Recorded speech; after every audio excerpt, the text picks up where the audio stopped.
Subscribe কৰক tkmind চেনেলক আৰু বেল button দবাওক যাতে ভিডিঅ' নটিফিকেশ্যন সকলোতকৈ আগত পায়। নমস্কাৰ বন্ধু বান্ধৱীসকল, আমি বৰ্তমান আছো 2018 চনত। বন্ধু বান্ধৱীসকল 2050 চনত লৈকে আপুনি যদি জীয়াই থাকিব বা আপুনি যদি আপোনাৰ পুত্ৰ সন্তান কন্যাই যদি 2050 চনলৈকে জীয়াই থাকিব বা আপুনি যদি 2050 চনলৈ জীয়াই থাকিব বিচাৰে, তেন্তে 2050 চনত কি হ'ব বা পৃথিৱী ধ্বংস হ'ব নেকি বা টেকনলজি কিমান দূৰ আগবাঢ়িব বা এই টেকনলজি বৰ্তমান যেনেধৰণে দ্ৰুত গতিত আগবাঢ়ি আছে 2050 চনত গৈ কেনে অৱস্থাত পাবগৈ, ইয়াৰ বিষয়ে মই কিছু কথা আজি আলোচনা কৰিম বিতংভাৱে আপোনালোকৰ আগত। গতিকে বন্ধু বান্ধৱীসকল সম্পূৰ্ণ ভিডিঅ'টো চাই থাকিব। বন্ধু বান্ধৱীসকল প্ৰথম কথাটো আৰম্ভ কৰিবলৈ লৈছে যে বন্ধু বান্ধৱীসকল 2018 চনত যিবোৰ টেকনলজি আহিবলৈ ধৰিছে, অৰ্থাৎ আপোনালোকৰ বন্ধু বান্ধৱীসকল আপোনালোকৰ হাতত থকা মোবাইলটোৰ কথাকে ক'ম। বন্ধু বান্ধৱীসকল আপোনালোকে হাতত থকা মোবাইলটো আপোনালোকৰ এটা নতুন টেকনলজি সংযুক্ত হৈছে। আপোনালোকৰ ফিংগাৰ প্ৰিণ্টৰ অবিহনে আপোনালোকৰ মোবাইলটো আনলক নহয় বা আপোনাৰ ফেচৰ অবিহনে আপোনাৰ মোবাইলটো আনলক নহয়। গতিকে আগতে আপোনাৰ কি আছিলে, আপোনাৰ কিবৰ্ড আছিলে, কিবৰ্ডত টিপিব লাগে, আপোনাৰ সংখ্যা ডাইল কৰিব লাগে, তাৰপিছত আপোনাৰ মোবাইলটো চালু হয়। কিন্তু এনে এটা টেকনলজি পাই গৈছেগে আপোনাৰ স্ক্ৰীনৰ ওপৰত আপুনি টাচ কৰাৰ লগে লগে আপোনাৰ মোবাইলটো আপুনি চালিত কৰিব পাৰে। গতিকে আপোনাৰ 2050 চনৰ ভিতৰত এনে এটা টেকনলজি আগবাঢ়িব যে আমি কিছুমান ৰশ্মিৰ পোহৰৰহে দেখা পাম আৰু তাতে আমি কিবৰ্ড ডাইল কৰিলে হ'ব। অৰ্থাৎ আমি আপোনালোকে যদি লেজাৰ দেখিছে, লেজাৰসমূহ কি হয়, আপোনাৰ লেজাৰ লাইটটো মাৰি দিয়াৰ লগে লগে ক'ৰবাত কি হৈ যায়, এটা পোহৰ পৰে। তেনেধৰণৰ কথা। আমাৰ এই ডিছপ্লেসমূহ কোনো ধৰণৰ আপোনালোকৰ কোনো ধৰণৰ মেটেৰিয়েল নাথাকিব সেই ডিছপ্লেসমূহত। কেৱল আপুনি মোবাইলটো আগত থৈ দিলে আৰু আপুনি তাত টাচ কৰি দিয়াৰ লগে লগে আপোনাৰ সম্পূৰ্ণ বস্তুখন আপুনি য'ত ত'ত পেলাব বিচাৰে। অৰ্থাৎ যেনেকৈ ধৰণৰ চিনেমা এখন যেতিয়া পৰ্দাত দেখুওৱা হয়, যেনেধৰণৰ পিকচাৰটো গৈ পৰ্দাত পৰে, তেনেধৰণৰ আপোনাৰ স্ক্ৰীনখন গৈ কোনোবা এটা পৰ্দাত পৰিব বা এখন ৱালত পৰিব, আপুনি তাতে বিভিন্ন ধৰণৰ কাম কৰিব পাৰিব। গতিকে এইটো এডভান্স টেকনলজি হ'ব 2050 চনৰ ভিতৰত। বন্ধু বান্ধৱীসকল নেক্সট টেকনলজিটো হৈছে এনে এটা টেকনলজি হ'ব বন্ধু বান্ধৱীসকল 2050 চনত আমাৰ পৃথিৱীখনত প্ৰায় 50% কাম ৰবটে কৰিবলৈ ল'ব। আমাৰ যিমানবোৰ কাম আছে সকলোবোৰ কি হ'ব, ৰবটে কৰিব। আপোনাৰ ভাত বনোৱা, আপোনাৰ বজাৰৰ পৰা চব্জি কিনা, আপোনাৰ বিল্ডিং বনোৱা, আপোনাৰ কম্পিউটাৰৰ কাম, আপোনাৰ হাৰ্ডৱেৰ ৰিপেয়াৰিং, যিমানবোৰ কাম হ'ব সকলোবোৰ আমাৰ ৰবটে কৰিব। গতিকে বৰ্তমানৰ ৰবটৰ সংখ্যা প্ৰায় বাঢ়ি গৈছে আৰু তেনে ক্ষেত্ৰত 2050 চনলৈকে হিউমেন ৰবটৰ অহা চান্স আছে। অৰ্থাৎ হিউমেন ৰবট এনে এটা বস্তু যি নেকি মানুহৰ দৰে কাম কৰিব, মানুহৰ দৰে চিন্তা শক্তি থাকিব আৰু মানুহৰ দৰে ভাবিবলৈ ল'ব। অৰ্থাৎ যিবোৰ নেকি আমি ফিল্মত দেখি পাইছিলোঁ সেইবোৰ ৰিয়েলিটিত হ'ব 2050 চনৰ ভিতৰত। বন্ধু বান্ধৱীসকল নেক্সট যিটো নেকি টেকনলজি আহিব, সেই টেকনলজিটো হৈছে বন্ধু বান্ধৱীসকল অটো ড্ৰাইভিং কাৰ।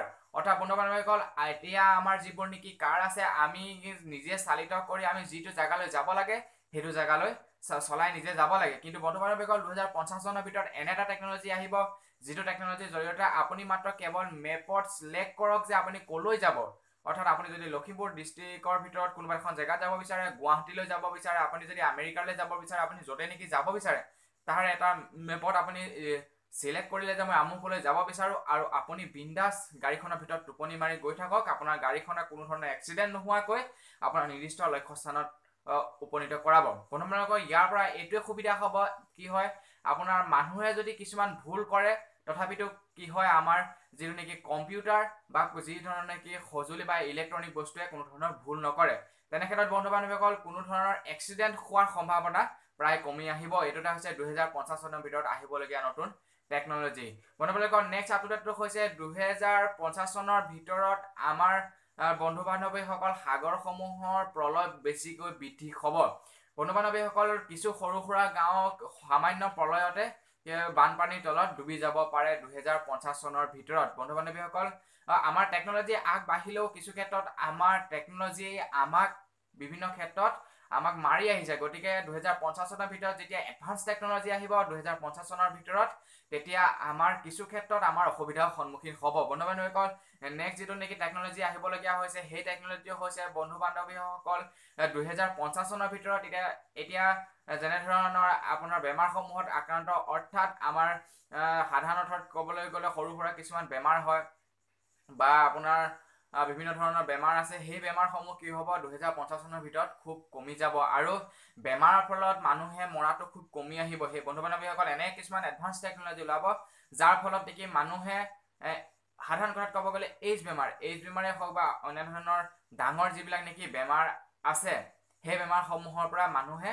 হাত সাৰিব পাৰিব। অৰ্থাৎ এতিয়া বৰ্তমান যেনেকৈ জ্বৰ চৰ্দি মাথা বিষৰ পৰা মানুহে কোনো ধৰণৰ চিন্তা নকৰাকৈ সাৰি যায়, ঠিক তেনেধৰণে 2050 চনৰ ভিতৰত এডভান্স টেকনলজিৰ ফলত মানুহে এইবোৰ ডাঙৰ ডাঙৰ বেমাৰসমূহক পিছ পেলাই জীয়াই থাকিবলৈ সক্ষম হ'ব।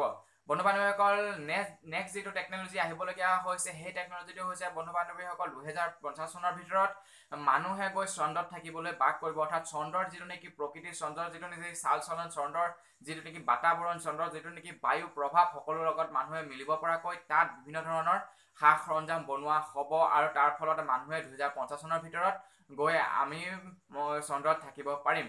এইটো এটা ভাল আপডেট হ'ব, কিয়নো আমাৰ পৃথিৱীত যেতিয়া নেকি জনসংখ্যা বাঢ়ি যাব তাৰ ফলত যদি আমি চন্দ্ৰত গৈ থাকিব পাৰোঁ, চন্দ্ৰত যদি আমি আমাৰ পৃথিৱীৰ দৰে যদি আমাৰ তাত চন্দ্ৰত পৃথিৱী সাজি উলিয়াব পাৰোঁ, তেন্তে এটা ভাল কথা হ'ব।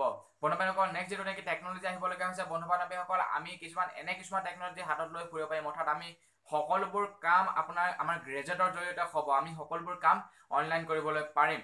অৰ্থাৎ আমি বন্ধু বান্ধৱীসকল আমি যদি কিবা এটা বস্তু জানিব লাগে, আমাৰ কিছুমান গ্ৰেজেট ওলাব যিবোৰ বস্তু নেকি আপুনি পিকচাৰটো দেখুৱাই দিয়ে, কেমেৰা অন কৰি দিয়াৰ লগে লগে সকলোবোৰ বস্তু তেওঁলোকে কেলকুলেট কৰি ক'ব যে কোনটো বস্তু ক'ত আছে, এই বস্তুটো কি, এনেধৰণৰ কথা আহি পৰিব 2050 চনৰ ভিতৰত। বন্ধু বান্ধৱীসকল নেক্সট আপডেটটো হৈছে 2050 চনৰ ভিতৰত ইণ্টাৰনেটৰ স্পীড বহু গুণে বেছি হ'ব। বৰ্তমান আপোনালোকে 4G যিটো স্পীড পাই আছে 2050 চনৰ ভিতৰত তাতকৈ আপোনাৰ অধিক বেছি গুণে আপোনাৰ স্পীড হ'বলৈ ধৰিব 2050 চনৰ ভিতৰত, আৰু সকলো মানুহে ইণ্টাৰনেটৰ লাভ উঠাব পাৰিব। আনকি 2050 চনৰ ভিতৰত ইণ্টাৰনেট ফ্ৰী হোৱাৰো সম্ভাৱনা আছে। তেনে ক্ষেত্ৰত যিবোৰ নেকি ইণ্টাৰনেটৰ প্লেন আছে, যিবোৰ নেকি ইণ্টাৰনেটৰ কোম্পানী আছে, সকলোবোৰ শেষ হৈ যোৱাৰ সম্ভাৱনা আছে।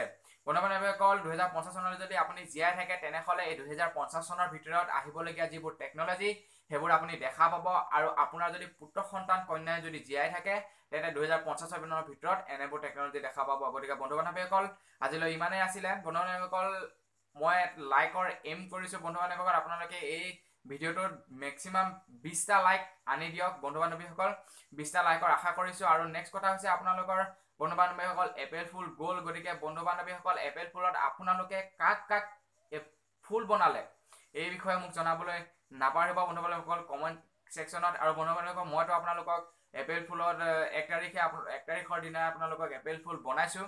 গতিকে বন্ধু বান্ধৱীসকল আপোনালোকে কাক বনালে এই বিষয়ে আৰু কেনেধৰণে বনালে এই বিষয়ে তলত কমেণ্ট কৰিব। বন্ধু বান্ধৱীসকল আপোনালোকৰ যিটো নেকি এপ্ৰিল ফুল বনোৱা পদ্ধতি যদি সেইটো মোৰ ভাল লাগে, মই নেক্সট ভিডিঅ'ত আপোনালোকৰ সেই এপ্ৰিল ফুলৰ কাহিনীটো সকলোৰে আগত দাঙি ধৰিম। আৰু বন্ধু বান্ধৱীসকল আপোনালোকে ছাবস্ক্ৰাইব কৰিব। আজিলৈ ইমানেই। যদি ভিডিঅ'টো ভাল লাগিলে লাইক শ্বেয়াৰ কমেণ্ট কৰিবলৈ নাপাহৰিব, আৰু যিসকল লোকে মোৰ পৰিয়াললৈ নতুনকৈ আহিছে প্লিজ তেওঁলোকে ছাবস্ক্ৰাইব কৰিব। ধন্যবাদ। জয় অসম।